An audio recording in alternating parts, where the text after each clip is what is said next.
ini itu sudah memasuki fase menjelang peluncuran Open Network, di mana ada syarat atau faktor utama sebagai faktor pendukung peluncuran Open Network atau Open Mainnet ya, yang lazim disebut itu kan Open Mainnet atau jaringan terbuka. Ada syarat utama sebagai syarat pendukung peluncuran Open Network itu diantaranya adalah 15 juta Payoneer lulus KYC. Kemudian yang kedua 10 juta Payoneer migrasi, dan yang ketiga terpenuhinya 100 utilitas siap mainnet. Jadi, nah di masa-masa ini sebetulnya para Payoneer itu mesti menggunakan masa ini sebaik-baiknya, terutama yang mendapatkan undangan KYC. Yang mendapatkan undangan KYC itu diberikan masa tenggang selama 6 bulan. Kalau misalkan hari ini mendapatkan undangan KYC ternyata tidak dieksekusi atau tidak dilakukan, tidak melakukan KYC, 6 bulan kemudian itu akun sudah tidak lagi bisa digunakan. Adapun koin yang sudah ditambang, yang belum migrasi dan sebagainya, itu akan dikembalikan ke core team dan nanti akan ditambang oleh penambang-penambang lain. Yang lain. Jadi itu ruginya. Jadi makanya masa-masa ini itu para Payoneer itu fokuslah ke KYC dan migrasi. Termasuk ketika sekarang ada pop-up yang masuk ke akun masing-masing, itu pemberitahuan penyempurnaan KYC, terutama untuk liveness atau rekam wajah itu jangan di-skip. Itu mestinya langsung dieksekusi, ditindaklanjuti.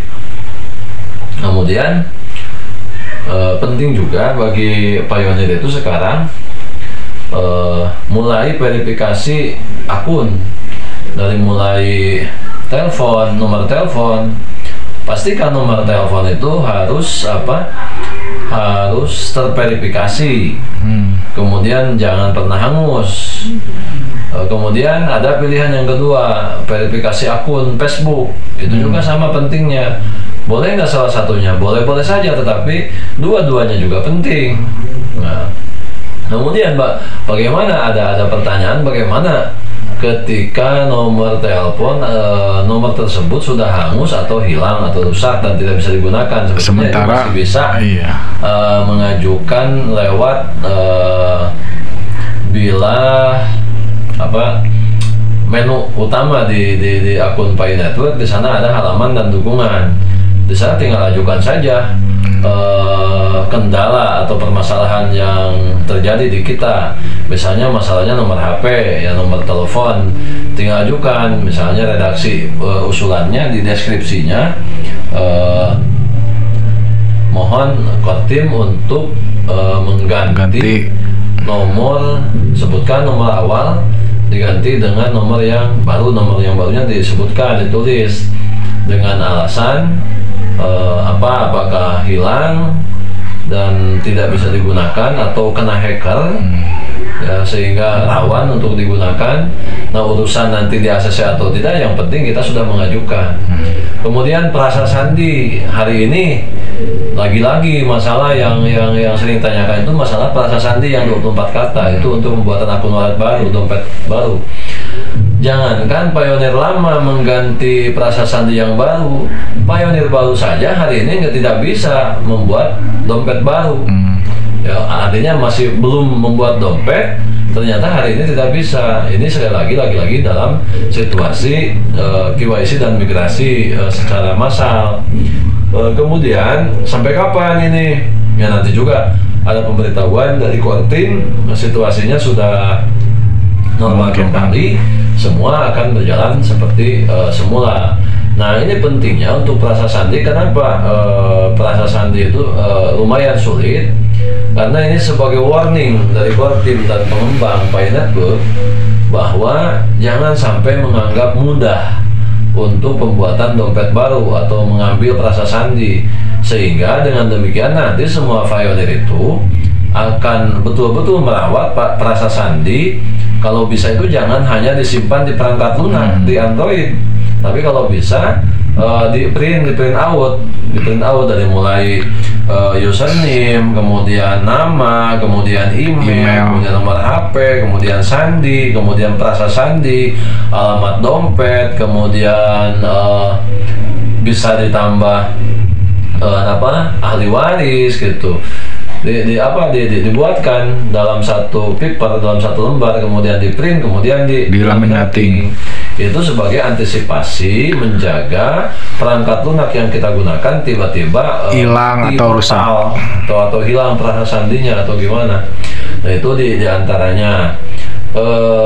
Maka untuk sekarang kalau ada kendala tidak bisa membuat perasa sandi, itu sepertinya hari ini sistem sedang maintenance dalam masalah pembuatan perasa sandi 24 kata atau pembuatan dompet baru.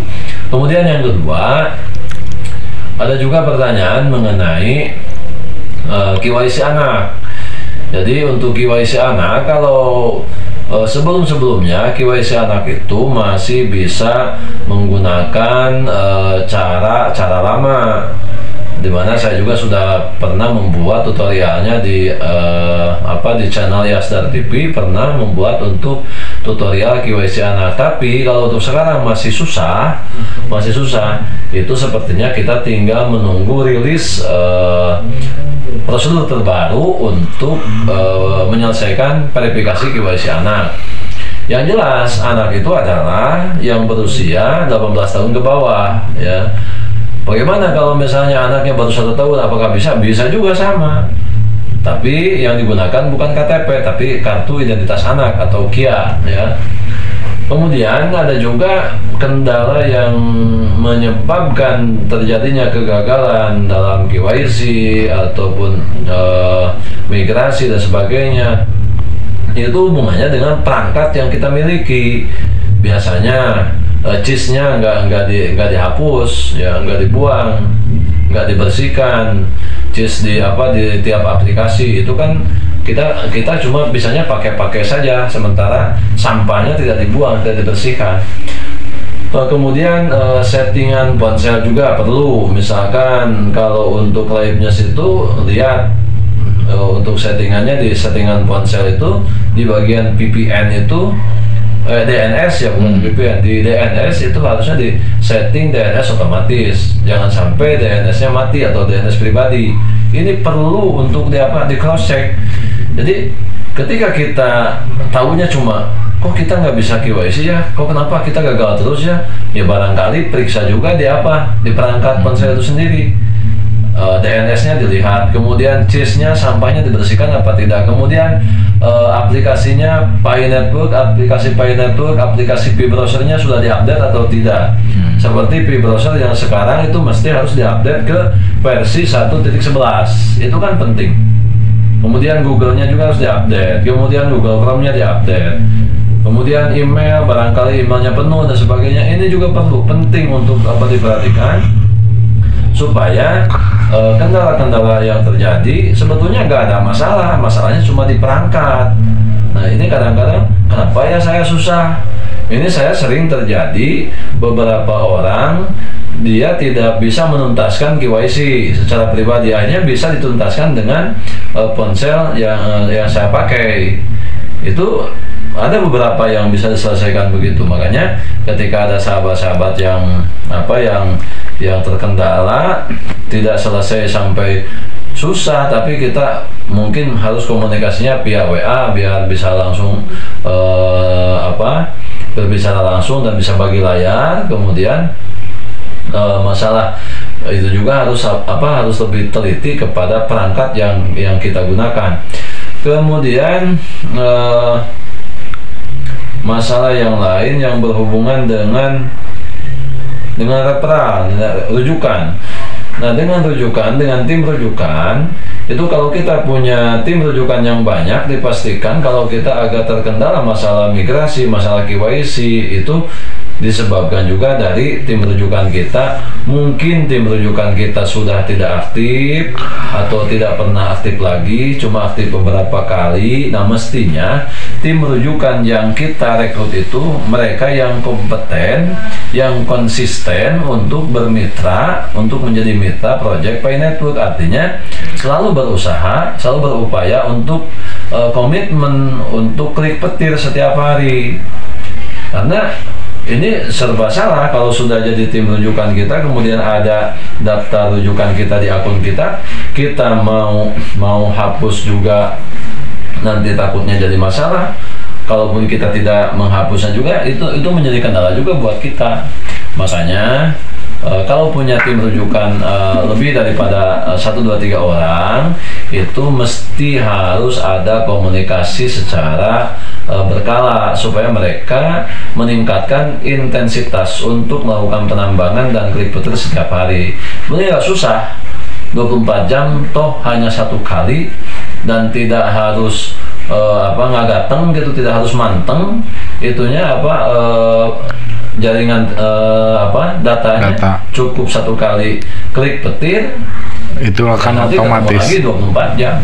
Itu masalahnya. Meskipun datanya mati, itu bisa berjalan secara otomatis ya. Otomatis berjalan karena yang mendetek itu adalah algoritma Pi Network. Jadi walaupun mati kan sudah klik petir itu kalau diasumsikan itu klik petir itu seperti check in lah. Jadi daftar kehadiran setiap hari. Jadi adanya casan laptop itu. Ya. Jadi lebih kepada check-in. Jadi klik petir itu lebih kepada check-in setiap hari. Jadi bukan ke mantang jaringan, bukan. Asal tiap hari melakukan klik petir itu artinya telah check-in. Terus ada banyak pertanyaan itu masalah migrasi. Misalkan kita sudah KYC ya, tapi belum udah masuk di antrian, ternyata masih belum migrasi.